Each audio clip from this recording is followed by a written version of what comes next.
King Bayano, the Mandinka king who escaped slavery in the 1600s and fought off the Spanish for several years.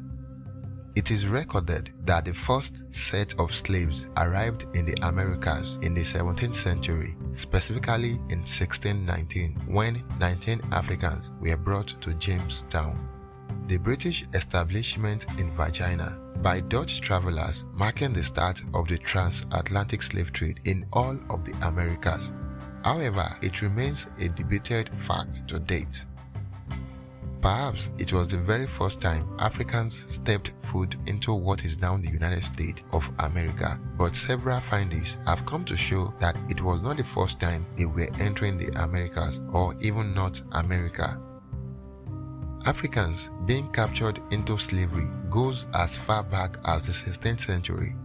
According to the Smithsonian, in 1526, enslaved Africans were part of a Spanish expedition to establish an outpost on the North American coast in present-day South Carolina. Also, as earlier as May 1616, blacks from the West Indies were already at work in Bermuda providing expert knowledge about the cultivation of tobacco. Panama is one of the first countries in the Americas to have Africans work as slaves. They were brought in by the Spanish to transport goods at long distance and work in gold mines in Veraguas and Darien. By 1531, the first slave rebellion had occurred in the country. Panama was home to one of the biggest slave markets in 1610, known as the House of Genoves. In 1552, King Bayano was captured in his village in West Africa en route to Panama, along with several other people from the village where he ruled. While some sources indicate that Bayano traces to the Mandinka Muslim community of West Africa, another source indicates that he was of Yoruba origin. However, it is more possible that he was indeed a Mandinka king due to the fact that the Spanish and Portuguese first arrived in West Africa around the areas where the Mandinka lived. Luck was on the side of King Bayano and the 400 captives when the ship that carried them sank very close to Panama, enabling them to escape. The freed Africans elected Bayano, who was already a royal, as their king and leader, and he immediately trained them for war against the Spanish, who were plotting to return them into slavery. Later in 1552, King Bayano led what is now described as the largest rebellion in Panama, which is now known as the Bayano Wars. The brave leader led his army to fight off the Spanish colonists.